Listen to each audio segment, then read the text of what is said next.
Hi friends, welcome to Sadhana Shankar academy. So ನಮ್ಮ ಒಂದು ಸಾಧನಾ ಶಂಕರ್ ಅಕಾಡೆಮಿಯಲ್ಲಿ ಅವೈಲೇಬಲ್ ಇರ್ತಕ್ಕಂಥ ನಿಮಗೆ ಕೋರ್ಸಸ್ಗಳು ಬಂದುಬಿಟ್ಟು HSTR, GPSTR, PSTR, Karnataka TET, 10th class LBA ಹಾಗೆ ಜನರಲ್ ಸೈನ್ಸ್ ಕ್ಲಾಸಸ್ ಕೂಡ ನಿಮಗೆ ಲಭ್ಯ ಇದೆ. ಸೊ ಆದಷ್ಟು ಬೇಗನೆ ನಮ್ಮ ಆ್ಯಪು ಕೂಡ ನಿಮಗೆ ಲಭ್ಯ ಆಗುತ್ತೆ ಅಂತ ಹೇಳ್ತಾ, ಸೊ ಈ ಆ್ಯಪ್ಗಳಲ್ಲಿ ನಿಮಗೆ ರಿಲೇಟೆಡ್ ಆಗಿರ್ತಕ್ಕಂಥ ಎಲ್ಲ ಕೋರ್ಸ್ಗಳು ನಿಮ್ಗೆ ಸಿಗುತ್ತೆ. ಆ ಕೋರ್ಸ್ಗಳನ್ನ ತಗೊಂಡು ನೀವು ಯೂಸ್ ಮಾಡ್ಕೊಳ್ಳಿ. ಸೊ ಎಕ್ಸಾಮ್ಗಳಿಗೆ ರೆಡಿ ಆಗಿ ಅಂತ ಹೇಳ್ತಾ, ಸೊ ನಾವು ಆಲ್ರೆಡಿ ಈಗ ಕಂಪ್ಯೂಟರ್ 2 ಕ್ಲಾಸ್ ಮಾಡಿದ್ದೀವಿ, ಭಾಗ 2 ಕೂಡ ಮಾಡಿದ್ದೀವಿ. ಸೊ ಇವತ್ತು ನಾವೇನು ಮಾಡ್ತಾ ಹೋಗೋಣ, ಸೊ ಮೋಸ್ಟ್ ಇಂಪಾರ್ಟೆಂಟ್ ಕ್ವಶನ್ಸ್ ಅಂತಂದಾಗ ಸೊ ಒಂದು ನಮ್ಮ ಸೆಂಟ್ರಲ್ ಗೌರ್ಮೆಂಟಲ್ಲಿ ಕೇಳಿರ್ತಕ್ಕಂಥ ಒಂದು ಕ್ವಶನ್ಸ್ಗಳಾಗಿರ್ಬೋದು, ಅಂದರೆ ಸೆಂಟ್ರಲ್ ಗೌರ್ಮೆಂಟ್ ಎಕ್ಸಾಮ್ಗಳಲ್ಲಿ ಅಂದಾಗ SSL ಆಗಿರ್ಬೋದು, ಬ್ಯಾಂಕಿಂಗ್ ಎಕ್ಸಾಮ್ಸ್ಗಳಲ್ಲಿ ಆಗಿರ್ಬೋದು, ಸೊ ಬೇರೆ ಬೇರೆ ಎಕ್ಸಾಮ್ಗಳಲ್ಲಿ ಸೆಂಟ್ರಲ್ ಗೌರ್ಮೆಂಟ್ ಎಕ್ಸಾಮ್ಸ್ಗಳಾಗಿ RRB ಆಗಿರ್ಬೋದು, ಹಾಗೆ ಮತ್ತು ನಮಗೆ ಕರ್ನಾಟಕ ಕರ್ನಾಟಕ ಎಕ್ಸಾಮ್ಸ್ಗಳಲ್ಲಿ ಕೇಳಿರ್ತಕ್ಕಂಥ ಒಂದಿಷ್ಟು ಕ್ವಶನ್ಸ್ಗಳಾಗಿರ್ಬೋದು, ಅಂದರೆ ಮೋಸ್ಟ್ ಇಂಪಾರ್ಟೆಂಟ್ ಎಕ್ಸ್ಪೆಕ್ಟೆಡ್ ಕ್ವಶನ್ಸ್ ನಾವೇನು ಮಾಡೋಣ, ಸೊ ಇವತ್ತು ನಾವು ಡಿಸ್ಕಸ್ ಮಾಡ್ತಾ ಹೋಗೋಣ. ಸೊ ಹಾಗಾದರೆ ನೋಡೋಣ, ಫಸ್ಟ್ ಕ್ವಶನ್ಗೆ ಬಂದುಬಿಡೋಣ. ನೋಡಿ, ಇಮೇಲ್ ಮೇಲಿದೆ, ಅಂದರೆ ಇಮೇಲ್ ಕಂಡು ಹಿಡಿದವರು ಯಾರು ಅಂತ ಕೇಳಿದೆ. ಸೊ ಇಮೇಲ್ ಕಂಡು ಹಿಡಿದವರು ಯಾರು, ಹೂ ಡಿಸ್ಕವರ್ಡ್ ಇಮೇಲ್ ಅಂತ ಕೇಳಿದ ಕ್ವಶನ್ನ. ಸೊ ಫಸ್ಟ್ ಆಫ್ ಆಲ್ ನಮಗೆ ಗೊತ್ತಿರಬೇಕು, ವಾಟ್ ಈಸ್ ಇಮೇಲ್. ಇಮೇಲ್ ಅಂದರೆ ಏನು? ಸೊ ಇಮೇಲ್ ಅಂದರೆ ಫುಲ್ ಫಾರ್ಮ್ ಏನಂತ ಕರಿತೀವಿ, ಎಲೆಕ್ಟ್ರಾನಿಕ್ ಮೇಲ್ ಅಂತ ಕರಿತೀವಿ. ಇಮೇಲ್ ಮೀನ್ಸ್ ಎಲೆಕ್ಟ್ರಾನಿಕ್ ಮೇಲ್ ಅಂತ ಹೇಳ್ತಾ ಹೋಗ್ತೀವಿ, ಅದಲ್ವಾ? ಸೊ ಹಾಗಾದರೆ ಈ ಇಮೇಲ್ನ ಫಸ್ಟು ಕಂಡು ಹಿಡಿದವರು ಯಾರು ಅಂತ ಕೇಳಿದ್ದಾರೆ ಕ್ವಶನ್ನು. ಸೊ ನಾವು ಫಸ್ಟ್ ಒಂದೊಂದೇ ಆಪ್ಷನ್ ಡಿಸ್ಕಸ್ ಮಾಡ್ತಾ ಹೋಗೋಣ. ಯಾರು? ಟಿಮ್ ಬರ್ನರ್ಸ್-ಲೀ ಅಂತ ಇದೆ. ಯಾರಪ್ಪ ಅಂದಾಗ Tim ಬರ್ನರ್ಸ್-ಲೀ.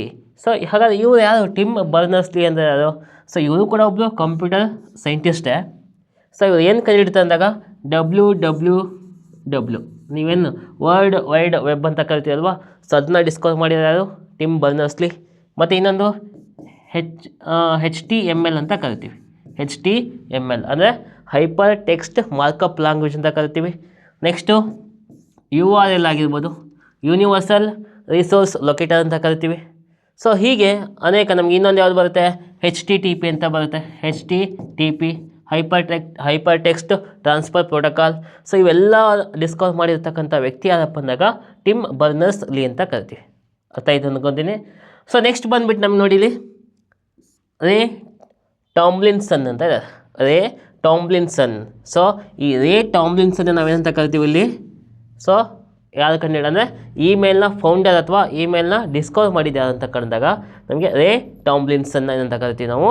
So he is the discoverer of email ಅಥವಾ he is the founder of email. First programmable ನಮಗೆ ಒಂದು ಕಂಪ್ಯೂಟಿಂಗ್ ಸಿಸ್ಟಮ್ನ ಕಂಡುಹಿಡಿದಾರಪ್ಪ ಅಂದಾಗ ರೇ ಟಾಮ್ಲಿನ್ಸನ್. ಸೊ ಇವನ್ನೇ ನಾವೇನಂತ ಕರಿತೀವಿ, ಫಾದರ್ ಆಫ್ ಇಮೇಲ್ ಅಥವಾ ಸೊ ಇಮೇಲ್ನ ಕಂಡುಹಿಡಿದಂಥ ಒಬ್ಬ ವ್ಯಕ್ತಿ ಯಾರಂತ ಹೇಳ್ತೀವಿ.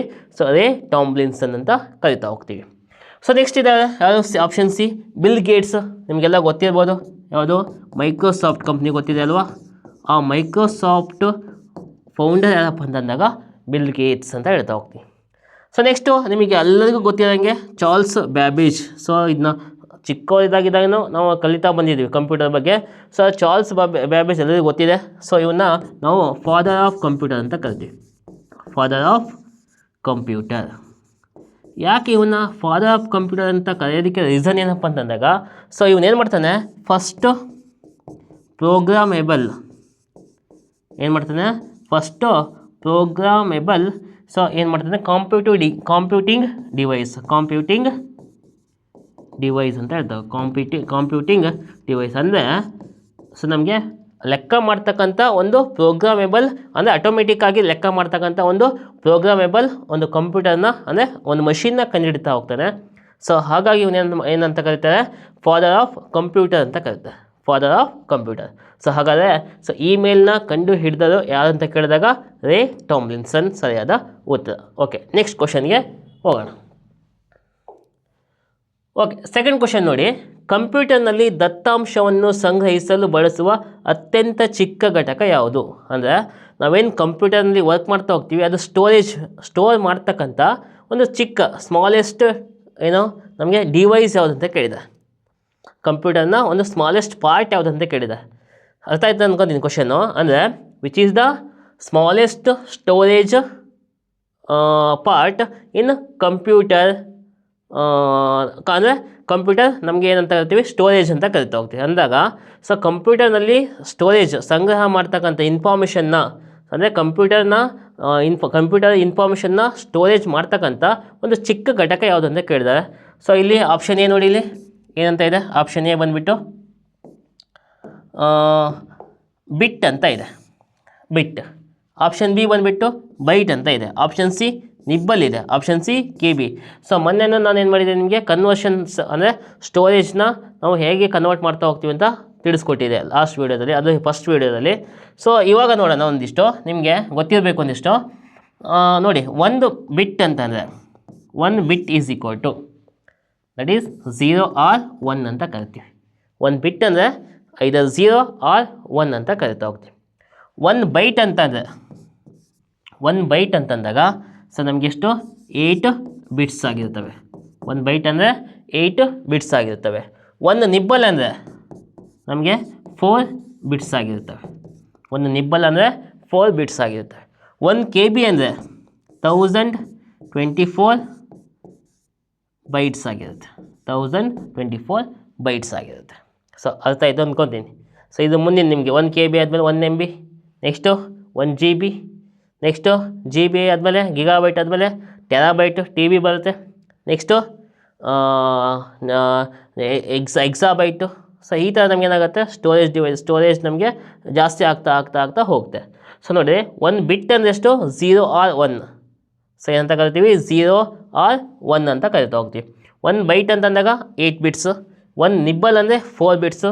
1 ಕೆ ಬಿ ಅಂದರೆ 1024 ಬೈಟ್ಸ್. ಹಾಗಾದರೆ ಈ 4ರಲ್ಲಿ ತುಂಬ ಚಿಕ್ಕದು ಯಾವುದಂತಾಗ ನಮಗೆ ಬಿಟ್ಟನ್ನು ಏನಂತ ಕರಿತೀವಿ ನಾವು, ತುಂಬ ಚಿಕ್ಕದು ಅಂತ ಕರಿತೀವಿ. ಯಾಕಂದಾಗ ಅಲ್ಲಿ ಎರಡೇ ಇದಾವೆ, ಐದರ್ 0 ಅಥವಾ or 1. ಹಾಗಾಗಿ ಸೊ ನಮಗೆ ಕಂಪ್ಯೂಟರ್ನಲ್ಲಿ ದತ್ತಾಂಶವನ್ನು ಸಂಗ್ರಹಿಸಲು ಬಳಸುವ ಅತ್ಯಂತ ಚಿಕ್ಕ ಘಟಕ ಯಾವುದಂತ ಕೇಳಿದಾಗ ಯಾವುದು ಅಂತ ಹೇಳ್ಬೇಕು ನೀವು, that is bit is the smallest part of the storage in computer ಅಂತ ಹೇಳ್ತಾ ಹೋಗ್ತೀವಿ. ಸೊ ಹಾಗಾಗಿ ಸೊ ಈ ಕ್ವಶನ್ಗೆ ಆನ್ಸರ್ ಯಾವುದು ಅಂತಂದಾಗ bit is the right answer.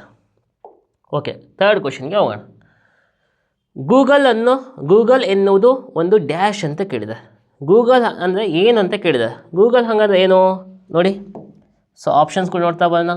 So Google ಅಂದರೆ ಫಸ್ಟ್ ಒಂದು ಆಪ್ಷನ್ನು ಆಪ್ರೇಟಿಂಗ್ ಸಿಸ್ಟಮ್ ಅಂತ ಇದೆ, ಇನ್ನೊಂದು ಸರ್ಚ್ ಇಂಜಿನ್ ಅಂತ ಇದೆ, ಆಪ್ಷನ್ ಸಿ ಬ್ರೌಸರ್ ಇದೆ, ಆಪ್ಷನ್ ಡಿ ವೈರಸ್ ಇದೆ. ಹಾಗಾಗಿ ನಾವು ಎಲ್ಲರೂ ಕೂಡ ಯೂಸ್ ಮಾಡ್ತೀವಿ ಡೈಲಿ ಲೈಫಲ್ಲಿ. ಸೊ ಗೂಗಲ್ ಇಲ್ಲ ಅಂತಂದರೆ ಏನೂ ಆಗೋದಿಲ್ಲ ಅನ್ನೋ ಥರ ಮಾಡ್ತೀವಿ, ಹೌದಲ್ವಾ? ಯಾಕಂದರೆ ಪ್ರತಿಯೊಂದು ನಮಗೇನೇ ಇನ್ಫಾರ್ಮೇಷನ್ ಬೇಕಂದ್ರೆ ಗೂಗಲ್, ನಮಗೇನಾದರೂ ಹುಡುಕ್ಬೇಕಾ ಗೂಗಲ್, ಏನಾದರೂ ಡೌನ್ಲೋಡ್ ಮಾಡಬೇಕಾ ಗೂಗಲ್, ಪ್ರತಿಯೊಂದಕ್ಕೂ ಕೂಡ ಗೂಗಲ್ ಯೂಸ್ ಮಾಡ್ತೀವಲ್ವ. ಹಾಗಾದರೆ ಗೂಗಲ್ ಏನು ಆಪ್ರೇಟಿಂಗ್ ಸಿಸ್ಟಮಾ? ಅಲ್ಲ. ಸೊ ಬ್ರೌಸರಾ? ಅಲ್ಲ. ಏನು ವೈರಸ್ಸಾ? ಅಲ್ಲ. ಸೊ ಏನು ಗೂಗಲ್ ಅನ್ನೋದು, it is A search engine. ನಾವು ಸರ್ಚ್ ಮಾಡೋದಕ್ಕೆ ಬಳಸ್ತಕ್ಕಂಥ ಒಂದು ಇಂಜಿನ್ ಅಷ್ಟೇ. ಯಾವುದು ಗೂಗಲ್ ಅನ್ನೋದು ಏನಾಗುತ್ತೆ, ಒಂದು ಸರ್ಚ್ ಇಂಜಿನ್ ಆಗುತ್ತೆ. ಸೊ ಆಪ್ರೇಟಿಂಗ್ ಸಿಸ್ಟಮ್ ಬಗ್ಗೆ ಆಲ್ರೆಡಿ ನಿಮಗೆ ಡಿಸ್ಕಸ್ ಮಾಡಿದ್ದೀನಿ ಒಂದು ಲಾಸ್ಟ್ ವೀಡಿಯೋದಲ್ಲಿ, ಆ ವಿಡಿಯೋದಲ್ಲಿ ನೋಡ್ಕೊಳ್ಳಿ ಅಂತ ಹೇಳ್ತಾ. ಸೊ ನೆಕ್ಸ್ಟು ವೆಬ್ ಬ್ರೌಸರ್ಸ್ ಬಗ್ಗೆಯೂ ಕೂಡ ಅದ್ರಲ್ಲಿ ಹೇಳಿದ್ದೀನಿ. ಸೊ ವೈರಸಸ್ಗಳು ಏನು, ನಾವೇನೋ ವರ್ಕ್ ಮಾಡ್ತಾಯಿರ್ತೀವಿ, ಸೊ ನಮಗೆ ಅನ್ನೋನ್ ಒಂದು ಥ್ರೆಟ್ ಬರೋದು, ಅಂದರೆ ನಾವು ವರ್ಕ್ ಮಾಡ್ತಕ್ಕಂಥ ಒಂದು ಡಾಟಾ ಎರೇಸ್ ಆಗೋದು ಸಡನ್ನಾಗಿ, ಅಥವಾ ನಮಗೆ ಬೇಡದೇ ಇರ್ತಕ್ಕಂಥ ಒಂದಿಷ್ಟು ಅಡ್ವರ್ಟೈಸ್ಗಳು, ಅಥವಾ ಬೇಡದೇ ಇರ್ತಕ್ಕಂಥ ಒಂದಿಷ್ಟು ನಮಗೆ ಒಂದಿಷ್ಟು ಫಂಕ್ಷನ್ಸ್ಗಳು ನಮ್ಮ ಒಂದು ಡಿವೈಸಲ್ಲಿ ಆ್ಯಡ್ ಆಗೋದು. ಸೊ ಈ ಥರ ಅಥವಾ ನಮ್ಮ ಒಂದು ಡಾಟಾ ಎಲ್ಲ ಕಂಪ್ಲೀಟಾಗಿ ಏನಾಗೋದು, ಸೊ ಲೀಕ್ ಆಗೋದು, ಹ್ಯಾಕ್ ಆಗೋದು, ಇವೆಲ್ಲ ಅಂತ ಕರಿತೀವಿ ವೈರಸ್ಗಳು ಅಂತ ಕರಿತಾ ಹೋಗ್ತೀವಿ. ಸೊ ಹಾಗಾದರೆ ಗೂಗಲ್ ಅನ್ನೋದು ವೈರಸ್ಸು ಅಲ್ಲ, ವೆಬ್ ಬ್ರೌಸರ್ ಅಲ್ಲ, ಅದು ಆಪ್ರೇಟಿಂಗ್ ಸಿಸ್ಟಮ್ ಕೂಡ ಅಲ್ಲ. ಸೊ ಏನು, ಒಂದು ಸರ್ಚ್ ಇಂಜಿನ್ ಆಗಿದೆ. ನಾವು ಬರೀ ಸರ್ಚ್ ಮಾಡೋದಕ್ಕೆ ಮಾತ್ರ ಏನು ಮಾಡ್ತೀವಿ, ಬಳಸ್ತಾ ಹೋಗ್ತೀವಿ. ಸೊ ಹಾಗಾದರೆ ಈ ಕ್ವಶನ್ ಅರ್ಥ ಆಗಿದೆ ಅಂದ್ಕೊಂಡಿನಿ. ಸೊ ಈ ಕ್ವಶನ್ಗೆ ರಿಲೇಟೆಡ್ ಆಗಿರ್ತಕ್ಕಂಥ ಒಂದಿಷ್ಟು ಇನ್ಫಾರ್ಮೇಷನ್ನ ನೋಡೋಣ ಈ ನೆಕ್ಸ್ಟ್ ಸ್ಲೈಡಲ್ಲಿ. ನೋಡಿ, examples for search engine. Search ಇಂಜಿನ್ಗೆ ಎಕ್ಸಾಂಪಲ್ಸ್ಗಳು ಇವೆಲ್ಲ ನಿಮ್ಮ ಎಕ್ಸಾಮ್ಗಳನ್ನು ಮತ್ತೆ ಕೇಳ್ಬೋದಾಗಿದೆ. ಸೊ ಹಾಗಾದರೆ ಫಸ್ಟ್ ಒಂದು ಯಾವುದು, ಗೂಗಲ್ ಸರ್ಚ್ ಅಂತ ಇದೆ. ಸೆಕೆಂಡ್ ಒಂದು ನೋಡಿ, ಯಾಹೂ. ಫಸ್ಟ್ ಒಂದು ಗೂಗಲ್ ಸರ್ಚು, ಸೆಕೆಂಡ್ ಒಂದು ಯಾಹೂ ಸರ್ಚ್ ಅಂತ ಬರುತ್ತೆ, ನೋಡಿದರೆ ನೀವು ಆಲ್ರೆಡಿ. ನೆಕ್ಸ್ಟ್ ಇನ್ನೊಂದು ಮೈಕ್ರೋಸಾಫ್ಟ್ ಬಿಂಗ್. ಅಂದರೆ ಮೈಕ್ರೋಸಾಫ್ಟರು ನಮಗೆ ರೆಡಿ ಮಾಡ್ತಾ, ಮೈಕ್ರೋಸಾಫ್ಟರ್ದು ಒಂದು ಸಪ್ರೇಟಾಗಿ ನಮಗೆ ಸರ್ಚ್ ಇಂಜಿನ್ ಇದೆ, ಯಾವುದಂದಾಗ ಬಿಂಗ್ ಅಂತ ಕರಿತಾ ಹೋಗ್ತೀವಿ. ಸೊ ಗೂಗಲ್ದು Google search. Next Yahoo search ಇದೆ. ಇನ್ನು ನೋಡಿ ಡಕ್ ಗೋ ಅಂತ ಇದೆ. ಸೊ ನೋಡಿ ಇವೆಲ್ಲ ಏನಿದೆ, Duck AOL search, Brave search ಏನಿದ್ದಾವೆ, ಸೊ ಇವೆಲ್ಲ ಏನಾಗ್ತಾವೆ ಅಂದಾಗ ನಮಗೆ ಸೆಕ್ಯೂರ್ಡ್ ಆಗಿರ್ತಕ್ಕಂಥ ಒಂದು ಸರ್ಚ್ ಇಂಜಿನ್ಸ್, ಸೆಕ್ಯೂರ್ಡ್. ಸೊ ಇವೆಲ್ಲ ಸೆಕ್ಯೂರ್ಡ್ ಎಲ್ಲ ಕಂಪ್ಲೀಟಾಗಿ ಪಬ್ಲಿಕಲ್ಲಿ ಇರುತ್ತೆ, ನಮ್ಮ ಪಾಸ್ವರ್ಡ್ಗಳು ಕೂಡ ಹ್ಯಾಕ್ ಮಾಡ್ಬೋದು. ಸೊ ಬಟ್ ಡಕ್ ಇದೆ ಅಲ್ವಾ, ನೀವೇನಾದರೂ ಸರ್ಚ್ ಮಾಡಿದರೆ ನಿಮ್ಮ ಸರ್ಚ್ ಹಿಸ್ಟ್ರಿ ಸೇವ್ ಆಗೋಲ್ಲ. ಸೊ ಇದನ್ನು ನೆನ್ಪಿಟ್ಕೊಳ್ಳಿ. ಸೊ ಅಂದರೆ ಡಕ್ ಅಂತ ನೀವು ಗೂಗಲ್ ಕ್ರೋಮಲ್ಲಿ ಹೋದರೆ ಅಲ್ಲಿ ಯಾಹೂ ಇದೆ, ಬಿಂಗ್ ಇದೆ, ಸೊ ಗೂಗಲ್ ಇದೆ, ನೆಕ್ಸ್ಟು ಅದ್ರ ಜೊತೆಗೆ ಡಕ್ಕು ಅಂತ ಇದೆ.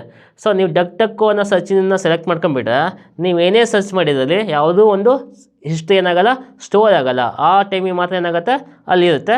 ಸೊ ನೀವು ವಾಪಸ್ ಬಂದಮೇಲೆ ಆ ಒಂದು ಸೈಟಿಂದ ಏನಾಗುತ್ತೆ ಅದು ಮತ್ತೆ ಯಾವುದು ಕೂಡ ನೀವೇನು ಸರ್ಚ್ ಮಾಡಿ ಅದು ಯಾವುದು ಸ್ಟೋರ್ ಆಗೋಲ್ಲ, ನೆನ್ಪಿಟ್ಕೊಳ್ಳಿ. ನೆಕ್ಸ್ಟು ಬ್ರೇವ್ ಸರ್ಚು, ಇದನ್ನು ನಮಗೆ ಸರ್ಚ್ ಇಂಜಿನಾಗೆ ಆ್ಯಕ್ಟ್ ಮಾಡುತ್ತೆ, ಒಂದು ವೆಬ್ ಬ್ರೌಸರ್ಗೂ ಕೂಡ ಆ್ಯಕ್ಟ್ ಮಾಡುತ್ತೆ. ನೆಕ್ಸ್ಟು ask.com ಅಂತ ಇದೆ, ಇಲ್ಲಿ ಕ್ವಶನ್ ಮತ್ತು ಆನ್ಸರ್ ಬೇಕು ಅಂದಾಗ ನಾವು ಸರ್ಚ್ ಮಾಡ್ಬೋದು. ನೆಕ್ಸ್ಟ್ ಆ್ಯಂಡೆಕ್ಸ್ ಅಂತ ಇದೆ. ನೆಕ್ಸ್ಟ್ ಇನ್ನೊಂದು ಎಕೋಶಿಯಾ ಅಂದಾಗ ಇದರಿಂದ ಬರ್ತಕ್ಕಂಥ ಪ್ರಾಫಿಟ್ನ ನಾವು ಪ್ಲ್ಯಾಂಟೇಷನ್ ಮಾಡೋದಕ್ಕೆ ಏನು ಮಾಡ್ತೀವಿ, ಯೂಸ್ ಮಾಡ್ತಾ ಹೋಗ್ತೀವಿ. ಸೊ ಆ್ಯಂಡೆಕ್ಸ್ ಅಂತ ಇದೆ. ಸೊ ಆ್ಯಂಡೆಕ್ಸ್ ಇದೊಂದು ರಷ್ಯಾದ ಒಂದು ಸರ್ಚ್ ಇಂಜಿನು. ಸೊ ಬೈಡು ಅಂತ ಇದೆ. ಸೊ ಇದು ನಮಗೆ ಚೀನಾದ ಒಂದು ಸರ್ಚ್ ಇಂಜಿನ್ ಆಗಿರುತ್ತೆ. ಸೊ ಇನ್ನೊಂದು ಬರುತ್ತೆ ಕ್ಯೂವಾಂಟ್ ಅಂತ ಬರುತ್ತೆ. ಈ ಕ್ಯೂವಾಂಟ್ ಬಂದುಬಿಟ್ಟು ನಮಗೆ ಫ್ರಾನ್ಸ್ನ ಒಂದು ಸರ್ಚ್ ಇಂಜಿನ್. ಯಾವುದಿದು? ಫ್ರಾನ್ಸಿನ ಒಂದು ಸರ್ಚ್ ಇಂಜಿನ್, ಕ್ಯೂವಾಂಟ್ ಅಂತ ಕರಿತಾ ಹೋಗ್ತೀವಿ. ಸೊ ಇವೆಲ್ಲ ನಮಗೆ ಸರ್ಚ್ ಇಂಜಿನ್ಗಳು ಆಗ್ತವೆ. Google search, Yahoo search, Duck, AOL search, Brave search, Microsoft Bing, ask.com, Yandex, Ecosia, Baidu, next Qwant. So ನೋಡಿ ನೆನ್ಪಿಟ್ಕೊಳ್ಳಿ, ಆ್ಯಂಡೆಕ್ಸ್ ಅನ್ನೋದು ರಷ್ಯಾದು, ಸೊ ಬೈಡು ಅನ್ನೋದು ಚೀನಾದು, ನೆಕ್ಸ್ಟು ಕ್ಯೂವಾಂಟ್ ಅನ್ನೋದು ಫ್ರಾನ್ಸ್ ನಮಗೇನಾಗಿದೆ ಸರ್ಚ್ ಇಂಜಿನ್ಗಳು ಆಗಿದ್ದಾವೆ. ಸೊ ನೆಕ್ಸ್ಟ್ ನೋಡಿ ಇಲ್ಲಿ ವೆಬ್ ಬ್ರೌಸರ್ಸ್ಗಳು ಬಂದುಬಿಟ್ಟು ಇದು ಸರ್ಚ್ ಇಂಜಿನ್ಸ್ಗಳು ಆಯಿತು. ವೆಬ್ ಬ್ರೌಸರ್ಸ್ಗಳು ಯಾವುದು ಅಂತ ಅಂದಾಗ ಒಂದು ಗೂಗಲ್ ಕ್ರೋಮ್ ಇದೆ, ಮೈಕ್ರೋಸಾಫ್ಟ್ ಎಡ್ಜ್ ಇದೆ, ಒಪೆರಾ ಮಿನಿ ಅಂತ ಕರಿತೀವಲ್ವ ಅದೊಂದು, ಇಂಟರ್ನೆಟ್ ಎಕ್ಸ್ಪ್ಲೋರರ್ ಮೈಕ್ರೋಸಾಫ್ಟ್ನವ್ರದ್ದು ಅದು ಕೂಡ ಮೊದಲಿದ್ದಿದ್ದು. ನೆಕ್ಸ್ಟು ಸಫಾರಿ, ಆ್ಯಪಲ್ ಸಫಾರಿ ಅಂತ ಬರುತ್ತೆ. ನೆಕ್ಸ್ಟು ಬ್ರೇವ್ ಹೇಳಿದ್ನಲ್ವಾಗಲೇ. Next Mozilla Firefox, Tor browser ಅಂತ ಇದೆ. ಸೊ ಇವೆಲ್ಲ ಏನಾಗ್ತವೆ ನಮಗೆ ವೆಬ್ ಬ್ರೌಸರ್ಗಳು ಅಂತ ಹೇಳ್ತಾ ಹೋಗ್ತೀವಿ. ಸೊ ಅದು ಬಿಟ್ಬಿಟ್ರೆ ನಾವು ನೆಕ್ಸ್ಟ್ ಯಾವುದು ಅಲ್ಲಿ ಒಂದು ಇನ್ನೊಂದು ಇತ್ತು, first option that is operating systems. So ಯಾವುದ್ಯಾವುದು ಆಪ್ರೇಟಿಂಗ್ ಸಿಸ್ಟಮ್ಸು ನಮ್ಮ ಲ್ಯಾಪ್ಟಾಪ್ಗಳಲ್ಲಿ, PCಸ್ಗಳಲ್ಲಿ ಯೂಸ್ ಮಾಡ್ತಕ್ಕಂಥದ್ದು ಅಂದಾಗ ವಿಂಡೋಸು. ಸೊ ಆ್ಯಪಲ್ಗಳಲ್ಲಿ ಮ್ಯಾಕ್ OS ಅಂತ ಯೂಸ್ ಮಾಡ್ತೀವಿ. ನೆಕ್ಸ್ಟ್ ನಮಗೆ ಆ್ಯಂಡ್ರಾಯ್ಡ್ ಸಿಸ್ಟಮ್ಗಳಲ್ಲಿ ಏನು ಮಾಡ್ತೀವಿ, ಲೈನಕ್ಸ್. ಅಂದರೆ ಲೈನಕ್ಸಲ್ಲಿ ನಮಗೆ ತುಂಬ ಆ್ಯಂಡ್ರಾಯ್ಡ್ ಒಂದು ಆಪ್ರೇಟಿಂಗ್ ಸಿಸ್ಟಮ್ಗಳು ಬರ್ತವೆ. ನೆಕ್ಸ್ಟ್ ಕ್ರೋಮ್ OS ಬರುತ್ತೆ. ನೆಕ್ಸ್ಟ್ ಆ್ಯಂಡ್ರಾಯ್ಡ್ OSಗಳು ಬರ್ತಾ ಹೋಗ್ತವೆ. ಇನ್ನೊಂದಿಷ್ಟು iOS ಬರ್ತವೆ.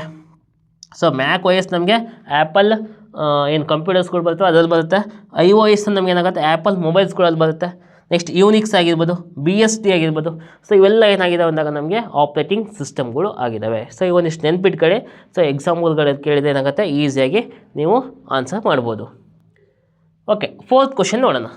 ಫೋರ್ತ್ ಕ್ವಶನ್ ನೋಡಿ, ಕಂಪ್ಯೂಟರ್ ಸಾಕ್ಷರತಾ ದಿನವನ್ನು ಯಾವಾಗ ಆಚರಿಸಲಾಗುತ್ತದೆ? ಅಂದರೆ ಕಂಪ್ಯೂಟರ್ ಲಿಟರಸಿ ಡೇ ಅಂತ ಸೆಲೆಬ್ರೇಟ್ ಮಾಡ್ತಾರೆ ವರ್ಲ್ಡ್ ವೈಡು. ಸೊ ಅದು ಯಾವಾಗ ಅಂತ ಕೇಳಿದ್ದಾರೆ. ಸೊ ಡೈರೆಕ್ಟಾಗಿ ಆನ್ಸರ್ ಹೇಳ್ಬಿಡೋಣ. ದಟ್ ಈಸ್ ಯಾವುದಂತಂದಾಗ ನಮಗೆ ಡಿಸೆಂಬರ್ 2 ಅಂತ ಕರಿತೀವಿ ನಾವು. ವರ್ಲ್ಡ್ ಕಂಪ್ಯೂಟರ್ ಲಿಟ್ರಸಿ ಡೇ ಅಂತ ಕರಿತೀವಿ. ವರ್ಲ್ಡ್ ಕಂಪ್ಯೂಟರ್ ಲಿಟ್ರಸಿ ಡೇ ಅಂತ ಕರಿತಾ ಹೋಗ್ತೀವಿ. ಸೊ ಇನ್ನೊಂದು ನೋಡ್ಬೋದು ನೀವು, ಮಾರ್ಚ್ 31 ನಾವು ವರ್ಲ್ಡ್ ಬ್ಯಾಕಪ್ ಡೇ ಅಂತ ಕರಿತೀವಿ. ವರ್ಲ್ಡ್ ಬ್ಯಾಕಪ್ ಡೇ ಅಂತ ಕರಿತಾ ಹೋಗ್ತೀವಿ. ಸೊ ಹೀಗೆ ಇನ್ನೂ ಒಂದಿಷ್ಟು ನಮಗೆ ಕಂಪ್ಯೂಟರ್ ರಿಲೇಟೆಡ್ ಆಗಿರ್ತಕ್ಕಂಥ ಒಂದಿಷ್ಟು ದಿನಗಳನ್ನು ನೋಡ್ಕೊಂಡ್ರೆ ಸೊ ಎಕ್ಸಾಮ್ಗಳಿಗೆ ತುಂಬ ಈಸಿ ಆಗುತ್ತೆ. ಹಾಗಾದರೆ ವರ್ಲ್ಡ್ ಕಂಪ್ಯೂಟರ್ ಲಿಟ್ರಸಿ ಡೇ ಅಂತ ಯಾವಾಗ ಆಚರಣೆ ಮಾಡ್ತಾ ಹೋಗ್ತೀವಿ ನಾವು? ಸೊ ಡಿಸೆಂಬರ್ 2 ಆಚರಣೆ ಮಾಡ್ತಾ ಹೋಗ್ತೀವಿ. ಮಾರ್ಚ್ 31 ಏನು ಮಾಡ್ತೀವಿ, ವರ್ಲ್ಡ್ ಬ್ಯಾಕಪ್ ಡೇ ಅಂತಲೂ ಕೂಡ ಆಚರಣೆ ಮಾಡ್ತಾ ಹೋಗ್ತೀವಿ. ಇದಿಷ್ಟು ಇನ್ಫಾರ್ಮೇಷನ್ನು. ಸೊ ಇದ್ರ ಬಗ್ಗೆ ಗೊತ್ತಿರಬೇಕು. ಇದು ಆಲ್ರೆಡಿ ಎಕ್ಸಾಮಲ್ಲಿ ಕೇಳಿದ್ದು. ನೆಕ್ಸ್ಟ್ ಕ್ವಶನ್ ನಂಬರ್ 5, PDF ವಿಸ್ತೃತ ರೂಪವೇನು ಅಂತ ಕೇಳಿದ್ದಾರೆ. PDF ನಮಗೆ ಫುಲ್ ಫಾರ್ಮ್ನ ಕೇಳಿದ್ದಾರೆ. ಸೊ ಹಾಗಾದರೆ ಏನು ಕೊಟ್ಟಿದ್ದಾರೆ ಆಪ್ಷನ್ ಏನು ನೋಡಿ, ಪೋರ್ಟೇಬಲ್ ಡಾಕ್ಯುಮೆಂಟ್ ಫಾರ್ಮ್ಯಾಟ್ ಅಂತ ಕೊಟ್ಟಿದ್ದಾರೆ, ಪರ್ಸ್ನಲ್ ಡಾಕ್ಯುಮೆಂಟ್ ಫೈಲ್ ಅಂತ ಕೊಟ್ಟಿದ್ದಾರೆ, printable document format, public document file.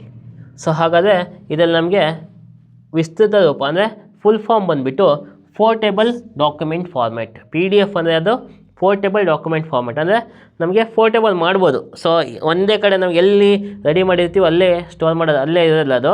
ನಾವು ಒಂದು ಕಡೆ ಇನ್ನೊಂದು ಕಡೆ ಏನು ಮಾಡ್ಬೋದು, ಅದನ್ನ ಪೋರ್ಟೇಬಲ್ ಮಾಡ್ಬೋದು. ಹಾಗಾಗಿ ದಟ್ ಈಸ್ ಎ ಪೋರ್ಟೇಬಲ್ಲು. ಅದೊಂದು ಡಾಕ್ಯುಮೆಂಟ್ ಆಗಿದೆ, ಅದೊಂದು ಡಾಕ್ಯುಮೆಂಟ್ ಫಾರ್ಮ್ಯಾಟ್ ಅಂತ ಹೇಳ್ತಾಗುತ್ತೆ. ಹಾಗಾಗಿ PDF ವಿಸ್ತೃತ ರೂಪ ಅಂತ ಕೇಳಿದರೆ ಪೋರ್ಟೇಬಲ್ ಡಾಕ್ಯುಮೆಂಟ್ ಫಾರ್ಮ್ಯಾಟ್ ಅಂತ ಕರಿತಾ ಹೋಗ್ತೀವಿ. ಸೊ ಹಾಗಾಗಿ ಒಂದಿಷ್ಟು ನಮಗೆ ಬೇರೆ ಒಂದು ಕಂಪ್ಯೂಟರ್ ರಿಲೇಟೆಡ್ ಆಗಿರ್ತಕ್ಕಂಥ ಒಂದಿಷ್ಟು ಫುಲ್ ಫಾರ್ಮ್ಗಳನ್ನ ನೋಡ್ತಾ ಹೋಗೋಣ. ನೋಡಿ, ಕಂಪ್ಯೂಟರ್ ರಿಲೇಟೆಡ್ ಫುಲ್ ಫಾರ್ಮ್ಸ್ ಏನೇನಿದ್ದಾವೆ? ಬಯೋಸ್ ಅಂತ ಬರುತ್ತೆ ಫಸ್ಟ್. ಅಂದರೆ ಸೊ ನಿಮಗೆ ಯಾವುದೇ ಒಂದು ಸಿಸ್ಟಮ್ನ ನೀವು ಸ್ಟಾರ್ಟ್ ಮಾಡಿದಾಗ ಸೊ ಅದು ಯಾವುದಿಂದ ನಮಗೆ ಬೂಟಪ್ ಅಂದರೆ ಯಾವುದಿಂದ ಸ್ಟಾರ್ಟ್ ಆಗುತ್ತೆ ಅಂದಾಗ ಬಯೋಸಿಂದ ಸ್ಟಾರ್ಟ್ ಆಗುತ್ತೆ ನೋಡಿ. ಬೇಸಿಕ್ ಇನ್ಪುಟ್ ಔಟ್ಪುಟ್ ಸಿಸ್ಟಮ್ ಅಂತ ಕರಿತೀವಿ. ಬಯೋಸ್ ಅಂದರೆ ಬೇಸಿಕ್ ಇನ್ಪುಟ್ ಔಟ್ಪುಟ್ ಸಿಸ್ಟಮ್ ಅಂತ ಹೇಳ್ತಾ ಹೋಗ್ತೀವಿ. POST ಪೋಸ್ಟ್ ಅಂತ ಇದೆ ಅಂದರೆ ಪವರ್ ಆನ್ ಸೆಲ್ಫ್ ಟೆಸ್ಟ್ ಅಂತ ಕರಿತಾ ಹೋಗ್ತೀವಿ.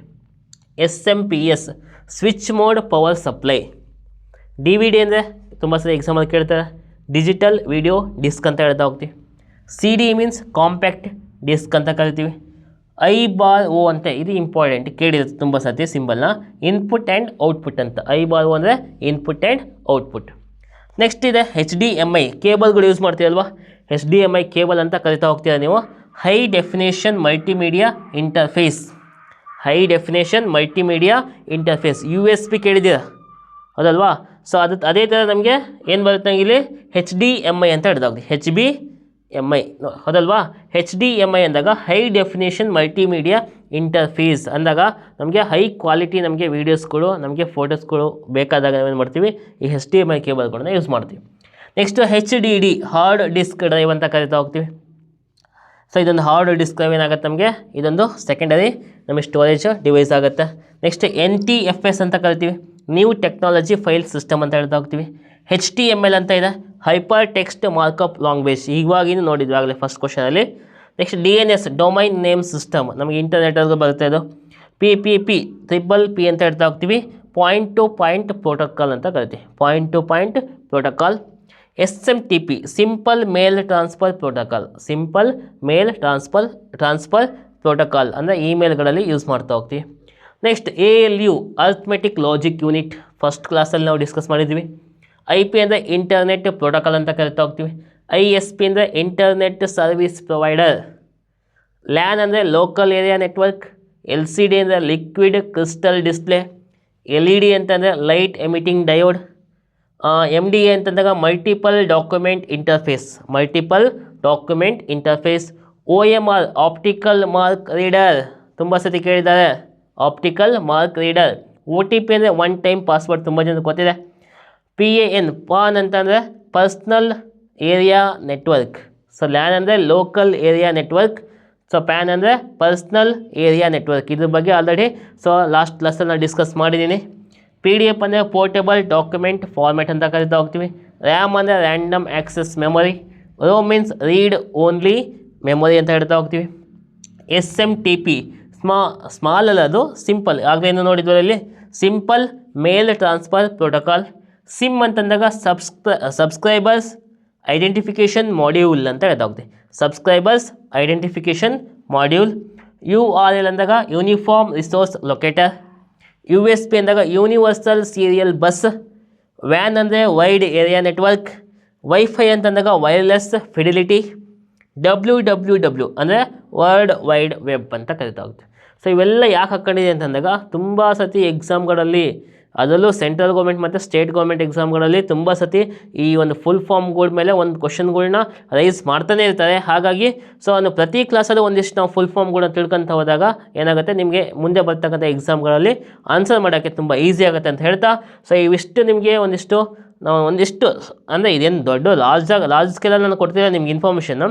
ಸ್ಮಾಲ್ ಸ್ಕೇಲಲ್ಲಿ ನಾನು ಏನು ಮಾಡ್ತೀನಿ, ಸ್ಮಾಲ್ ಸ್ಕೇಲಲ್ಲಿ ನಿಮ್ಗೆ ಕೊಡ್ತಾ ಏನು ಮಾಡೋಣ, ಲಾರ್ಜ್ ಸ್ಕೇಲ್ ಮಾಡ್ತಾ ಹೋಗೋಣ. ಸೊ ಒಂದು ದಿನಕ್ಕೆ ಇಷ್ಟು, ಇವತ್ತು ನಾನೊಂದು 10 ಒಂದು ಫುಲ್ ಫಾರ್ಮ್ನ ಕಲಿತೆ, ನಾಳೆ ಒಂದು 10 ಫುಲ್ ಫಾರ್ಮ್ ಕಲಿಯೋಣ, ಹೌದಲ್ವಾ. ಸೊ ಆಲ್ರೆಡಿ ಕ್ಲಾಸ್ ಮಾಡಿದ್ದಾರೆ ಚೀನಾ ಮತ್ತು ನಮಗೆ ಜಪಾನಲ್ಲಿ ಯಾವ ಥರ ಮಕ್ಕಳು ವಿದ್ಯಾರ್ಥಿಗಳು ಕಾಂಪಿಟೇಟಿವ್ ಎಕ್ಸಾಮ್ಸಿಗೆ ಓದ್ತಾರೆ ಅಂತ. ಅದೇ ರೀತಿ ನಾವೇನು ಮಾಡೋಣ, ಇಲ್ಲ ಇವತ್ತೊಂದು 10 ನಾವು ಫುಲ್ ಫಾರ್ಮ್ ಕಲಿತೆ, ನೆಕ್ಸ್ಟ್ ಒಂದು 10 ಫುಲ್ ಫಾರ್ಮ್ನ ಕಲಿತಾ ಹೋಗೋಣ. ಹೀಗೆ ಡೇ ಬೈ ಡೇ ಏನು ಮಾಡೋಣ, 10 ಮಾಡ್ಕೊತ ಹೋದಾಗ ನೀವು ಒಂದು 10 ಡೇಸ್ ಹೋದರೆ 100 ಆಯ್ತು ಅಲ್ಲಿಗೆ, ಹೌದಲ್ವಾ. 30 ಡೇಸ್ ಹೋದರೆ 300 ಫುಲ್ ಫಾರ್ಮ್ ಕಲಿತೀಯ. ಹಾಗೆ ಸೊ ಡೇ ಬೈ ಡೇ ಏನು ಮಾಡೋಣ, ಇನ್ಕ್ರೀಸ್ ಮಾಡ್ಕೊತ ಹೋಗೋಣ. ಸೊ ಹಾಗಾದರೆ ಇವೆಷ್ಟು ಅರ್ಥ ಆಯಿತು ಅಂದ್ಕೊತೀನಿ. ನೆಕ್ಸ್ಟ್ ಒಂದು ಕ್ವಶನ್ಗೆ ಮೂವ್ ಆಗೋಣ. ಕ್ವಶನ್ ನಂಬರ್ 6, ಭಾರತದ ಮೊದಲ ಸೂಪರ್ ಕಂಪ್ಯೂಟರ್ ಯಾವುದು ಅಂತ ಕೇಳಿದೆ. ಭಾರತದ ಮೊದಲ ಸೂಪರ್ ಕಂಪ್ಯೂಟರ್ ಯಾವುದು? ಹಾಗಾದರೆ ಈ ಕ್ವಶನ್ಗೆ ಹೋಗೋಕ್ಕಿಂತ ಮುಂಚೆ ನೋಡಿ, ಸೂಪರ್ ಕಂಪ್ಯೂಟರ್ಗೂ ಮತ್ತು ನಾರ್ಮಲ್ ಕಂಪ್ಯೂಟರ್ಗೆ ಏನು ಡಿಫ್ರೆನ್ಸು ನೋಡಿ. ಇಲ್ಲಿ ನೋಡಿ ಕೊಟ್ಟಿದ್ದೀನಿ ನಾನು ಒಂದು. ಸೊ ಇದೊಂದು ಸೂಪರ್ ಕಂಪ್ಯೂಟರ್. ಯಾವ ಕಂಪ್ಯೂಟರ್ ಅಂತ ನೆಕ್ಸ್ಟ್ ಹೇಳ್ತೀನಿ ನಾನು. ನೋಡಿ ಈ ಸೂಪರ್ ಕಂಪ್ಯೂಟರ್ ನೋಡಿ, ಇಲ್ಲೊಂದು ಏನಿದೆ, CPU ಇದೆ. CPU ನೋಡಿ, ಏನು ಲಾರ್ಜ್ ಸ್ಕೇಲಲ್ಲಿ ಏನು ಮಾಡಿದ್ದಾರೆ, CPU ನ ಹಾಗೆ ಲಾರ್ಜ್ ಸ್ಕೇಲ್ ಅಂದಾಗ ಇದು ಮಿಲಿಯನ್ಸ್ ಆಫ್ ಥೌಸಂಡ್ಸ್ ಆಫ್ ನಮಗೆ ಸಿ ಪಿ ಯುನ ಏನು ಮಾಡಿರ್ತಾರೆ, ಇಂಟಿಗ್ರೇಟ್ ಮಾಡಿರ್ತಾರೆ ಒಂದೇ ಒಂದು ಸಿಸ್ಟಮಲ್ಲಿ. ಸೊ ಇಷ್ಟು ಸಿ ಪಿ ಯುಗಳನ್ನು ಯಾಕೆ ಸರ್ ಇಂಟಿಗ್ರೇಟ್ ಮಾಡಿರ್ತಾರೆ ಅಂದಾಗ ನಮಗೆ ಲಾರ್ಜ್ ಸ್ಕೇಲಲ್ಲಿ ಡಾಟಾನ ಪ್ರೊಸೆಸ್ ಮಾಡಬೇಕಾಗಿರುತ್ತೆ.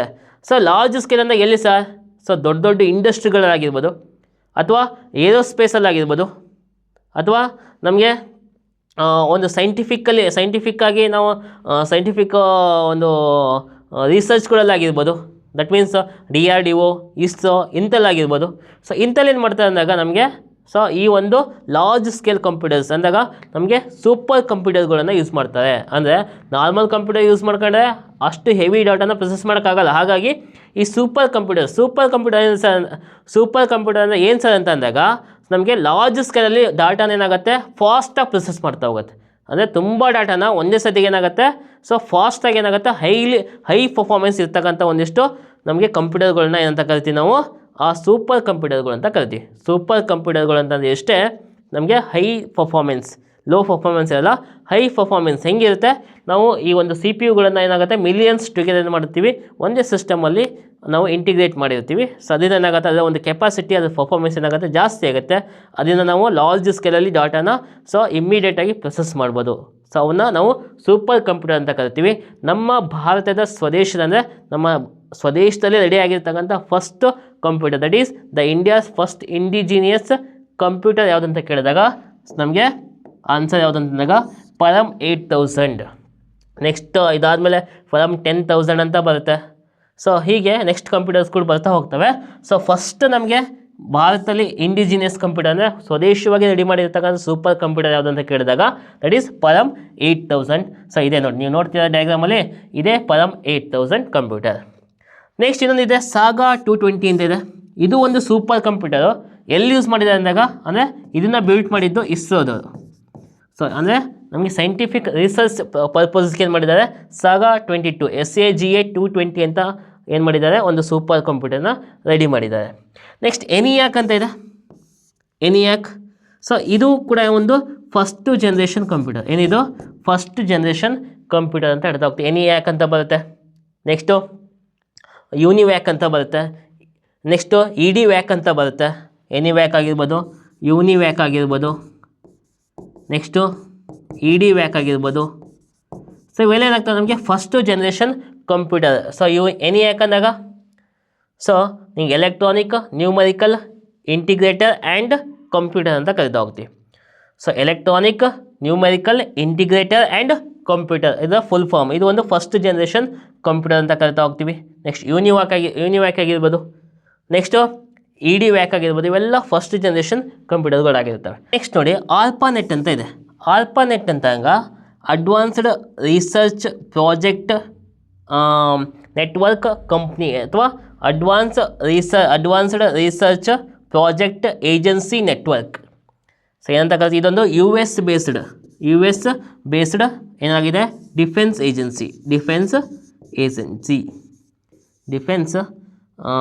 ಏಜೆನ್ಸಿ ಆಗಿದೆ.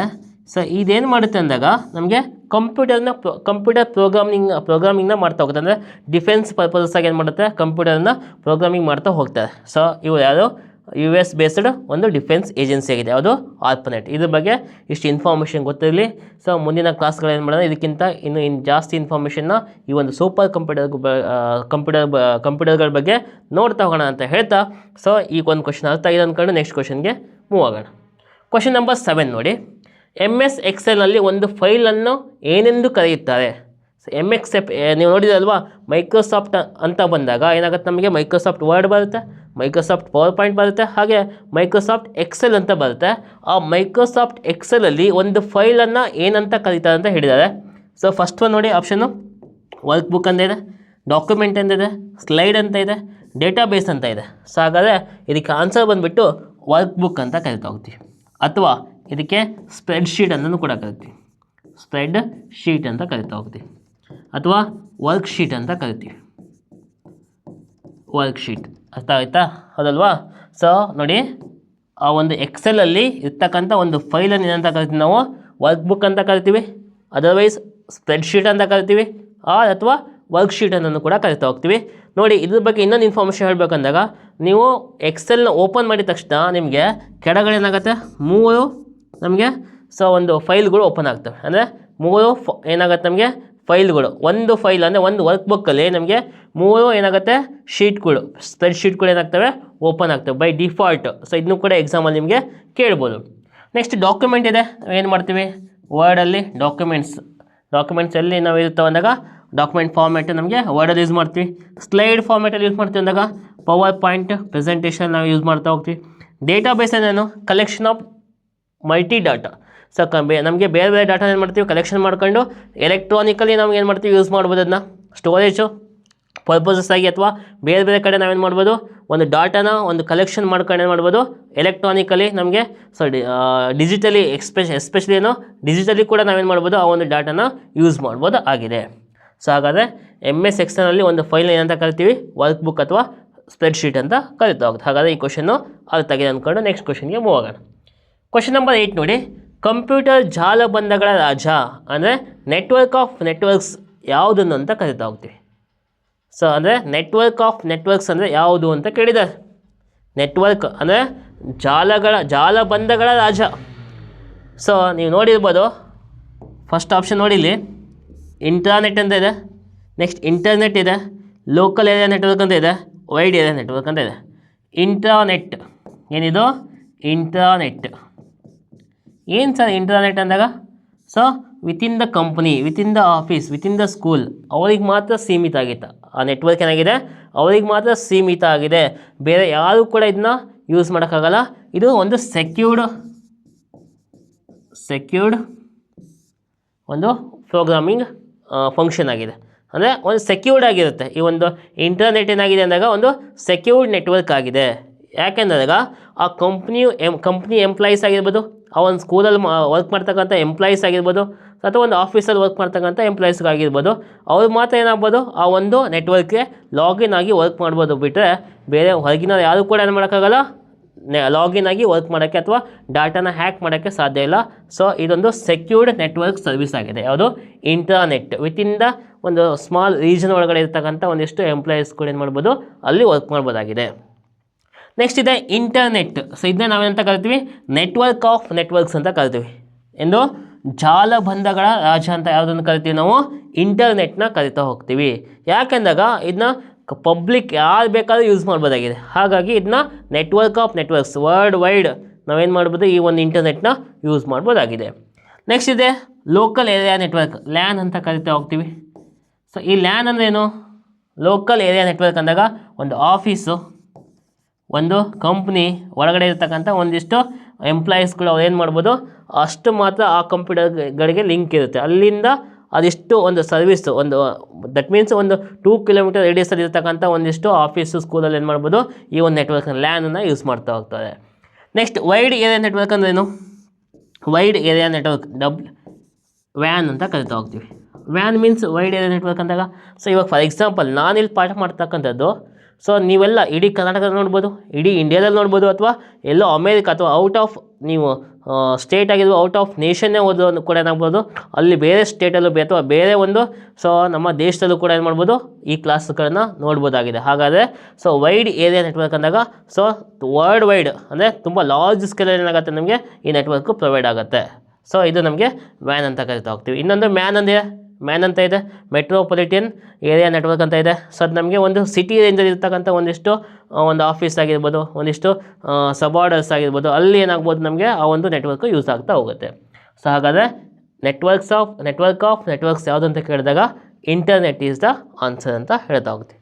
ಓಕೆ, ಈ ಕ್ವಶನ್ಗೆ ಅರ್ಥ ಆಗಿದೆ ಅಂದ್ಕೊಂಡು ನೆಕ್ಸ್ಟ್ ಕ್ವಶನ್ಗೆ ಮೂವ್ ಆಗೋಣ. ಕ್ವಶನ್ ನಂಬರ್ 9, ವೈರಸ್ನ ಪೂರ್ಣ ರೂಪವೇನು? ಅಂದರೆ ಇದು ಫುಲ್ ಫಾರ್ಮ್ ಕೇಳಿದೆ, ವೈರಸ್ಸನ್ನು ಫುಲ್ ಫಾರ್ಮ್ ಕೇಳಿದ್ದಾರೆ. ವೈರಸ್ನ ಇನ್ನೊಂದು ಅರ್ಥದಲ್ಲಿ ಮಾಲ್ವೇರ್ ಅಂತಲೂ ಕೂಡ ಕರಿತಾ ಹೋಗ್ತೀವಿ. ಮಾಲ್ವೇರ್ ಅಂದರೂ ಕೂಡ ಅದು ಒಂದು ಟೈಪ್ ಆಫ್ ವೈರಸ್ ಟೈಪು ನಮಗೆ ತುಂಬ ಇದ್ದಾವೆ. ಕಂಪ್ಯೂಟರ್ಗಳಲ್ಲಿ ಬರ್ತಕ್ಕಂಥ ವೈರಸ್ಗಳು ತುಂಬಾ ಇದ್ದಾವೆ. ಸೊ ಅದು ಇನ್ನೊಂದು ಕ್ಲಾಸಲ್ಲಿ ನಾವು ಡಿಸ್ಕಸ್ ಮಾಡ್ತಾ ಹೋಗೋಣ. ಹಾಗಾದರೆ ವೈರಸ್ನ ಫುಲ್ ಫಾರ್ಮ್ ಏನಂತ ಕೇಳಿದ್ದಾರೆ ಅವಾಗ ನೋಡಿ, ವೈರಸ್ನ ಫುಲ್ ಫಾರ್ಮ್ ಬಂದುಬಿಟ್ಟು ಡೈರೆಕ್ಟಾಗಿ ಕ್ವಶನ್ ಆನ್ಸರ್ ಹೋಗ್ಬಿಡೋಣ. Vital information resources under siege ಅಂತ ಕೇಳ್ತೀವಿ. Vital information resources under siege ಇದು ಒಂದು ನಮಗೆ ವೈರಸ್ನ ವಿಸ್ತೃತ ರೂಪ ಆಗಿದೆ. ಓಕೆ, ಅರ್ಥ ಆಯ್ತು ಅಂದ್ಕೊಂಡು ನೆಕ್ಸ್ಟ್ ಕ್ವಶನ್ಗೆ ಮೂವ್ ಆಗೋಣ. ಇನ್ನೊಂದಿಷ್ಟು ನಮಗೆ ವಿಸ್ತೃತ ರೂಪನ ನೆಕ್ಸ್ಟ್ ಕ್ಲಾಸಲ್ಲಿ ಕಲಿಯೋಣ. Question number 10. ಕಂಪ್ಯೂಟರ್ ಸ್ಕ್ರೀನ್ ಮೇಲೆ ಕಾಣಿಸುವ ಅತ್ಯಂತ ಚಿಕ್ಕ ಬಿಂದುವನ್ನು ಏನೆಂದು ಕರೆಯುತ್ತಾರೆ? ಸೊ ನೋಡಿ ಸ್ನೇಹಿತರೆ, ಈ ಒಂದು ಕ್ವೆಶನ್ಗೆ ಆನ್ಸರ್ ನಿಮ್ಗೆ ಗೊತ್ತಾಗಬೇಕಂದಾಗ, ಸರ್ ವಿಡಿಯೋ ಕ್ಲಾರಿಟಿ ಬರ್ತಿಲ್ಲ, ಸೊ ವಿಡಿಯೋ ಸರ್ ಬ್ಲರಾಗಿ ಕಾಣಿಸ್ತಿದೆ, ನಿಮ್ಮ ಮುಖಗಳು ಅಷ್ಟು ಕ್ಲಿಯರಾಗಿ ಕಾಣಿಸ್ತಿಲ್ಲ ಸರ್. ಯಾಕೆ ಕಾಣಿಸ್ತಿಲ್ಲ ಅಂದರೆ ಈ ಒಂದು ಬೋರ್ಡಿನ ಪಿಕ್ಸೆಲ್ ಏನಾಗಿದೆ ತುಂಬ ಕಡಿಮೆ ಇದೆ ಅಂತ. ಅಥವಾ ನೀವು ಒಂದು ಫೋಟೋ ಕ್ಲಿಕ್ ಮಾಡ್ತೀರ ಮೊಬೈಲಲ್ಲಿ, ಸೊ ಒಂದು ಫೋಟೋ ಏನಾಗಿ ಈಗ ಕ್ಯಾಮ್ರಾ ಬೇಸ್ಡ್ ಮೊಬೈಲ್ಸ್ಗಳು ಬಂದಿದ್ದಾವಲ್ವಾ, ಓಪೋ, ವಿವೋ ಎಲ್ಲವೂ ಏನಾಗುತ್ತೆ ಬೇರೆ ಬೇರೆ camera 50 MP, 100 MP, 102 MP ಬಂದಿದ್ದಾವಲ್ವಾ. DSLR camera ನೋಡಿ, ನಾರ್ಮಲ್ಲು ನೀವು ಸೊ ಒಂದು 25 MP 30 MP 50 MP ಕ್ಯಾಮ್ರಲ್ಲಿ ತೆಗೆದಿರ್ತಕ್ಕಂಥ ಒಂದು ಇಮೇಜ್ ನೋಡಿ, ಅದೇ ನೀವು DSLR ಕ್ಯಾಮ್ರಾದಲ್ಲಿ ತೆಗೆದಿರ್ತಕ್ಕಂಥ ಇಮೇಜ್ ನೋಡಿ, ಕಂಪೇರ್ ಮಾಡಿದ್ರೆ ಏನಾಗುತ್ತೆ, ಶಾರ್ಪ್ನೆಸ್ ಇರುತ್ತೆ, ಕ್ಲಾರಿಟಿ ಇರುತ್ತೆ. ಯಾಕೆಂದಾಗ ಪಿಕ್ಸಲ್ಸ್ಗಳು ಏನಾಗಿರ್ತವೆ ಜಾಸ್ತಿ ಇರ್ತವೆ. ಏನಿರುತ್ತೆ, ಪಿಕ್ಸಲ್ಸ್ಗಳು ಜಾಸ್ತಿ ಇರುತ್ತೆ. ಹಾಗಾದರೆ ಕಂಪ್ಯೂಟರ್ ಸ್ಕ್ರೀನ್ ಮೇಲೆ ಕಾಣಿಸುವ ಅತ್ಯಂತ ಚಿಕ್ಕ ಬಿಂದುವನ್ನು ಏನೆಂದು ಕರೀತಾರೆ ಅಂತ ಹೇಳಿದಾಗ ನೀವೇನು ಮಾಡಬೇಕು, ದಟ್ ಈಸ್ ಪಿಕ್ಸೆಲ್ ಅಂತ ಹೇಳ್ತಾ ಹೋಗ್ತೀವಿ. ಯಾವುದು? Pixel is the right answer. So ಈ ಡಾಟ್ ನಿಮಗೆ ಗೊತ್ತಿದೆ, ಡಾಟ್ ಅಂದರೆ ಒಂದು ಡಾಟ್ ಇದನ್ನೇನಂತ ಕರಿತೀವಿ ನಾವು, ಡಾಟ್ ಅಂತ ಕರಿತಾ ಹೋಗ್ತೀವಿ. ಡಾಟ್ಗಿಂತ ಪಿಕ್ಸೆಲ್ ಚಿಕ್ಕದಾಗಿರುತ್ತೆ, ಅಂದರೆ ಇದೊಂದು ಸ್ಕ್ವೇರ್ ಶೇಪ್ಡ್ ಆಗಿರ್ಬೋದು, ಹೌದಲ್ವಾ. ಸ್ಕ್ವೇರ್ ಶೇಪ್ಡ್ ನಮಗೇನಾಗುತ್ತೆ ಸ್ಕ್ರೀನ್ ಮೇಲೆ ಕಾಣಿಸುತ್ತೆ. ಇದು ಎಷ್ಟು ಪಿಕ್ಸೆಲ್ಸ್ಗಳು ಎಷ್ಟು ಜಾಸ್ತಿ ಇರ್ತಾ ಹೋಗ್ತವೆ ಅಷ್ಟು ನಮಗೇನಾಗುತ್ತೆ ಶಾರ್ಪ್ನೆಸ್ಸು ಇಮೇಜ್ದು ಏನಾಗುತ್ತೆ ಜಾಸ್ತಿ ಇರುತ್ತೆ. ನೆಕ್ಸ್ಟ್ ಬಿಟ್ ಅಂತ ಆಲ್ರೆಡಿ ಡಿಸ್ಕಸ್ ಮಾಡಿದ್ವಿ. ನೆಕ್ಸ್ಟ್ ಎಲಿಮೆಂಟ್, ಸೊ ಇದಕ್ಕೆ ರಿಲೇಟೆಡ್ ಆಗಿರ್ತಕ್ಕಂಥದ್ದೇ ಅಲ್ಲ. ಸೊ ಹಾಗಾಗಿ ಕಂಪ್ಯೂಟರ್ ಸ್ಕ್ರೀನ್ ಮೇಲೆ ಕಾಣಿಸುವ ಅತ್ಯಂತ ಚಿಕ್ಕ ಬಿಂದುವನ್ನು ಏನಂತ ಕರಿತೀವಿ ಅಂದಾಗ ನಾವು ಪಿಕ್ಸೆಲ್ ಅಂತ ಕರಿತಾ ಹೋಗ್ತೀವಿ. ಓಕೆ, ಈ ಕ್ವೆಶನ್ ಅರ್ಥ ಆಗಿದೆ ಅಂದ್ಕೊಳ್ಳೋಣ. ನೆಕ್ಸ್ಟ್ ಕ್ವೆಶನ್ಗೆ ಹೋಗೋಣ. ಮೊದಲ ತಲೆಮಾರಿನ ಅಂದರೆ ಫಸ್ಟ್ ಜನ್ರೇಷನ್ ಕಂಪ್ಯೂಟರ್ಗಳಲ್ಲಿ ಏನನ್ನು ಬಳಸಲಾಗುತ್ತಿತ್ತು? ಸೊ ಈ ಕ್ವೆಶನ್, ಈ ಒಂದು ಟಾಪಿಕ್ ಮೇಲಂತೂ ತುಂಬ ಸತಿ ಕ್ವೆಶನ್ಗಳು ರೈಸ್ ಆಗ್ತಾನೆ ಇರ್ತವೆ. ಸೊ ನೋಡೋಣ ಹಾಗಾದರೆ ಈ ಕ್ವೆಶನ್ನ. ಫಸ್ಟ್ ಜನ್ರೇಷನ್ ಕಂಪ್ಯೂಟರ್ಗಳಲ್ಲಿ ಏನನ್ನು ಯೂಸ್ ಮಾಡ್ತಿದ್ರು ಅಂತ ಕೇಳಿದಾಗ, ಸೊ ಆನ್ಸರ್ ನಾನು ಡೈರೆಕ್ಟಾಗಿ ಹೇಳ್ತಾ ಹೋಗ್ತೀನಿ ನೋಡಿ. Option C, vacuum tubes. ಏನು ಮಾಡ್ತಿದ್ರು, ಫಸ್ಟು ವ್ಯಾಕ್ಯೂಮ್ ಟ್ಯೂಬ್ಗಳನ್ನು ಯೂಸ್ ಮಾಡ್ತಾ ಹೋಗ್ತಿದ್ರು. ಸೆಕೆಂಡ್ ಜನ್ರೇಷನ್ ಕಂಪ್ಯೂಟರ್ಸ್ ಬಂದ ಮೇಲೆ ಏನು ಮಾಡ್ತಿದ್ರು, ಅದರಲ್ಲಿ ಇಲ್ಲಿ ಸೆಕೆಂಡ್ ಜನ್ರೇಷನ್, ಇದು ಫಸ್ಟ್ ಜನ್ರೇಷನಲ್ಲಿ ವ್ಯಾಕ್ಯೂಮ್ ಟ್ಯೂಬ್ಸ್ ಯೂಸ್ ಮಾಡ್ತಿದ್ರು. ಸೆಕೆಂಡ್ ಜನ್ರೇಷನ್ ಬಂದಾಗ ಏನಾಗುತ್ತೆ ನಮಗೆ ಇಲ್ಲಿ ಟ್ರಾನ್ಸಿಸ್ಟರ್ಗಳನ್ನ ಯೂಸ್ ಮಾಡೋಕ್ಕೆ ಸ್ಟಾರ್ಟ್ ಮಾಡಿದ್ರು. ಥರ್ಡ್ ಜನ್ರೇಷನ್ ಬಂದಾಗ ನಮಗೆ ಐಸಿಸ್ ಅಂದರೆ ಇಂಟಿಗ್ರೇಟೆಡ್ ಸರ್ಕ್ಯೂಟ್ಸ್ ಅಂತ ಕರಿತಾ ಹೋಗ್ತೀವಿ, ಇಂಟಿಗ್ರೇಟೆಡ್ ಸರ್ಕ್ಯೂಟ್ಸ್ನ ಯೂಸ್ ಮಾಡೋಕ್ಕೆ ಸ್ಟಾರ್ಟ್ ಮಾಡಿದ್ರು. ಫೋರ್ತ್ ಜನ್ರೇಷನ್ ಬಂದಾಗ ನಮ್ಗೆ ಏನು ಮಾಡ್ತಿದ್ರು, ಇಲ್ಲಿ ಮೈಕ್ರೋ ಪ್ರೊಸೆಸರ್ಗಳನ್ನ ಯೂಸ್ ಮಾಡೋದಕ್ಕೆ ಸ್ಟಾರ್ಟ್ ಮಾಡಿದ್ರು. ಸೊ ನಿಮ್ಗೆ ಆಲ್ರೆಡಿ ಗೊತ್ತಿದೆ ಫಸ್ಟ್ ಜನ್ರೇಷನ್ ಕಂಪ್ಯೂಟರ್ಸ್ ಕೂಡ ಬಗ್ಗೆ ನಾವು ಆಲ್ರೆಡಿ ಡಿಸ್ಕಸ್ ಮಾಡಿದ್ವಿ. ಸೊ ಯಾವುದು, ಎನಿಯಾಕ್ ಹೌದಲ್ವಾ, ಇಡಿವ್ಯಾಕ್ ಹೌದಲ್ವಾ, ನೆಕ್ಸ್ಟ್ ಯೂನಿವ್ಯಾಕ್, ಇವೆಲ್ಲ ಏನಾಗ್ತವೆ ಫಸ್ಟ್ ಜನ್ರೇಷನ್ ಕಂಪ್ಯೂಟರ್ಸು ಅಂದರೆ ವ್ಯಾಕ್ಯೂಮ್ ಟ್ಯೂಬ್ಸ್ನ ಯೂಸ್ ಮಾಡ್ಕೊಂಡಿತ್ತು. ನೆಕ್ಸ್ಟ್ ಸೆಕೆಂಡ್ ಜನ್ರೇಷನ್ ಕಂಪ್ಯೂಟರ್ಸು ನಮಗೆ ಸೊ ಕೋಬಾಲ್ ಆಗಿರ್ಬೋದು, ಅದಲ್ಲ ಫೋರ್ಟ್ರಾನ್ ಆಗಿರ್ಬೋದು, ಸೊ ಅವೆಲ್ಲ ನಮಗೆ ಟ್ರಾನ್ಸಿಸ್ಟರ್ಗಳನ್ನ ಯೂಸ್ ಮಾಡ್ಕೊತಿತ್ತು. ನೆಕ್ಸ್ಟು ಥರ್ಡ್ ಜನ್ರೇಷನ್ ಕಂಪ್ಯೂಟರ್ಸ್ಗಳು ಅಂದರೆ ಟ್ರಾನ್ಸಿಸ್ಟರ್ಗಳನ್ನ ರಿಪ್ಲೇಸ್ ಮಾಡಿ ಏನು ಮಾಡಿದ್ರು, ICಗಳನ್ನ ಫಿಟ್ ಮಾಡೋಕ್ಕೆ ಸ್ಟಾರ್ಟ್ ಮಾಡಿದ್ರು. ಅದೇ ಫೋರ್ಟ್ರಾನ್ ಮತ್ತು ಕೋಬಾಲ್ಗಳಲ್ಲಿ ಅಥವಾ IBM ಅಂತ ಬರುತ್ತೆ. ಸೊ ನೆಕ್ಸ್ಟ್ ಬಂದುಬಿಟ್ಟು ನಮಗೆ ಫೋರ್ತ್ ಒನ್ನು ಮೈಕ್ರೋ ಪ್ರೊಸೆಸರ್ಗಳು ಅಂದಾಗ ಪರ್ಸ್ನಲ್ PCs, ನಿಮಗೆ ಗೊತ್ತಿರೋಲ್ವ PC ನಾವೇನು ಯೂಸ್ ಮಾಡ್ತೀವಿ ಈಗ PCಗಳು ಅಂತ. ಸೊ ಅದ್ರಲ್ಲಿ ಏನು ಮಾಡ್ತಾರೆ, ಮೈಕ್ರೋ ಪ್ರೊಸೆಸರ್ಗಳು ಅಂತ ಹೇಳ್ತಾ ಹೋಗ್ತೀವಿ. ಇವೆಲ್ಲ ಫೋರ್ತ್ ಜನ್ರೇಷನ್ ಕಂಪ್ಯೂಟರ್ಸ್ಗಳು ಆಗ್ತವೆ. ಸೊ ಇವಾಗ ಬಂದಿರೋದೇನೋ ಇನ್ನೊಂದು ಚೀನಾಗಳು ರೆಡಿ ಮಾಡ್ತಿರೋದು ಫಿಫ್ತ್ ಜನ್ರೇಷನ್ ಕಂಪ್ಯೂಟರ್ಸ್ಗಳು. ಈ ಫಿಫ್ತ್ ಜನ್ರೇಷನ್ ಕಂಪ್ಯೂಟರ್ಸ್ಗಳಲ್ಲಿ ಏನಾಗುತ್ತೆ ನಮಗೆ ಆರ್ಟಿಫಿಷಿಯಲ್ ಇಂಟೆಲಿಜೆನ್ಸ್, ಇದು ಯಾವುದ್ರ ಮೇಲೆ ವರ್ಕ್ ಆಗುತ್ತೆ ಅಂದಾಗ ಆರ್ಟಿಫಿಷಿಯಲ್ ಇಂಟೆಲಿಜೆನ್ಸ್ನ ಯೂಸ್ ಮಾಡ್ಕೊಂಡು ಏನಾಗುತ್ತೆ ಆ ಫಿಫ್ತ್ ಜನ್ರೇಷನ್ ಕಂಪ್ಯೂಟರ್ಗಳು ಏನಾಗುತ್ತೆ ಯೂಸ್ ಆಗ್ತಾ ಹೋಗುತ್ತೆ. ಅಂದರೆ ಹ್ಯೂಮನ್ ಥಿಂಕಿಂಗ್ ಲೆವೆಲ್ಗೆ ಈಕ್ವಲ್ ಆಗಿ ವರ್ಕ್ ಮಾಡ್ತಕ್ಕಂಥ ಒಂದಿಷ್ಟು ಕಂಪ್ಯೂಟರ್ಗಳಂದಾಗ ಫಿಫ್ತ್ ಜನ್ರೇಷನ್ ಕಂಪ್ಯೂಟರ್ಗಳಾಗ್ತವೆ. ನಮಗೆ ನೆಕ್ಸ್ಟು ನಮ್ಮ ಮಾರುಕಟ್ಟೆಯಲ್ಲೂ ಕೂಡ ಸಿಗ್ತವೆ. ಆವಾಗ ಏನಾಗುತ್ತೆ ನಮಗೆ ಸೊ ಮ್ಯಾನ್ ಫೋರ್ಸ್ ಏನಾಗುತ್ತೆ ಸ್ವಲ್ಪ ಕಡಿಮೆ ಆಗ್ತಾ ಬರುತ್ತೆ. ಅಂದರೆ ಸೊ ನಮಗೆ ಹ್ಯೂಮನ್ ರಿಸೋರ್ಸ್ ಏನಾಗುತ್ತೆ ಕಡಿಮೆ ಆಗ್ತಾ ಏನಾಗುತ್ತೆ ಟೆಕ್ನಾಲಜಿ ಏನಾಗುತ್ತೆ ಅಲ್ಲಿ ಒಂದು ಕಾಲಿಡ್ತಾ ಬರುತ್ತೆ.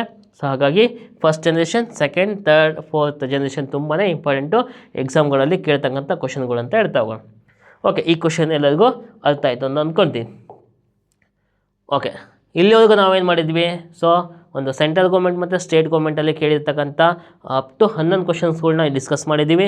ಈ 11 ಕ್ವಶನ್ಸ್ಗಳು ನಿಮ್ಗೆಲ್ಲರಿಗೂ ನೀಟಾಗಿ ಅರ್ಥ ಆಗಿದೆ ಅಂದ್ಕೊತೀನಿ. ಇನ್ ಕೇಸ್ ಏನಾದರೂ ಡೌಟ್ ಇತ್ತು ಅಂದರೆ ಕಮೆಂಟ್ ಸೆಕ್ಷನಲ್ಲಿ ನೀವು ಕಮೆಂಟ್ ಮಾಡಿ. ಸೊ ಇದೇ ಥರ ಏನು ಮಾಡೋಣ, ಮತ್ತೆ ನಾವು ಕಂಪ್ಯೂಟರ್ ಕ್ಲಾಸ್ಗಳನ್ನು ಪಾರ್ಟ್ 4 ಆದಷ್ಟು ಬೇಗನೆ ಮಾಡ್ತಾ ಹೋಗೋಣ. ಸೊ ನಿಮ್ಮ ಒಂದು ಯಾವುದು HSTR, GPSTR, PSTR ಆಗಿರ್ಬೋದು ಅಲ್ಲಿ ಕ್ವಶನ್ಸ್ಗಳು ತುಂಬಾ ರೈಸ್ ಆಗ್ತವೆ. ಕಂಪ್ಯೂಟರ್ ಮೇಲೆ. ಸೊ ಹಾಗೆ ನಿಮಗೆ PSC ಆಗಿರ್ಬೋದು ಅಥವಾ ಯಾವುದೋ ಒಂದು KPC ಎಕ್ಸಾಮ್ಗಳಲ್ಲಾಗಿರ್ಬೋದು. ಸೊ ನಿಮ್ಗೆ STA FDA ಅಲ್ಲೆಲ್ಲ ಕಂಪ್ಯೂಟರ್ ಸಪ್ರೇಟಾಗಿ ಒಂದು 30 ಮಾರ್ಕ್ಸ್ ಇರುತ್ತೆ. ಸೊ ಅಲ್ಲಿ ಏನಾಗುತ್ತೆ ತುಂಬಾ ಹೆಲ್ಪ್ ಆಗುತ್ತೆ ಅಂತ ಹೇಳ್ತಾ, ಸೊ ನಮ್ಮ ಒಂದು ಅಕಾಡೆಮಿ ಇನ್ನೂ ಯಾರು ಸಬ್ಸ್ಕ್ರೈಬ್ ಆಗಿಲ್ಲ ಸಬ್ಸ್ಕ್ರೈಬ್ ಆಗಿ, ಆದಷ್ಟು ನೀವು ನಿಮ್ಮ ಫ್ರೆಂಡ್ಸ್ಗಳಿಗೆ ಈ ಒಂದು ವಿಡಿಯೋನ ಶೇರ್ ಮಾಡಿ. ಸೊ ನೀವೆಲ್ಲ ನಮಗೆ ಸಪೋರ್ಟ್ ಮಾಡ್ತೀರಿ ಅಂತ ಹೇಳ್ತಾ, ಆದಷ್ಟು ಬೇಗನೆ ನಮ್ಮ ಒಂದು ಆ್ಯಪ್ ಲಾಂಚ್ ಆಗುತ್ತೆ. ಸೊ ನಿಮ್ಮ ಫ್ರೆಂಡ್ಸ್ಗಳಿಗೆ ಹೇಳಿ ಆದಷ್ಟು ಬೇಗನೆ ನಿಮ್ಮ ರೀಸನೇಬಲ್ ಪ್ರೈಸಲ್ಲಿ ನಿಮಗೆಲ್ಲರಿಗೂ ಕೂಡ ನೀವು ಯಾವ ಒಂದು ಕೋರ್ಸ್ನ ನೀವು ಒಂದು ಕಾಯ್ತಾ ಇದ್ದೀರೋ ಆ ಒಂದು ಕೋರ್ಸ್ ಎಲ್ಲವೂ ಸಿಗ್ತವೆ ಅಂತ ಹೇಳ್ತಾ, ಸೊ ಇವತ್ತಿನ ಕ್ಲಾಸ್ನ ಇಲ್ಲಿಗೆ ಮುಗಿಸ್ತಾ ಇದ್ದೀನಿ. ಧನ್ಯವಾದಗಳು, ಶುಭವಾಗಲಿ.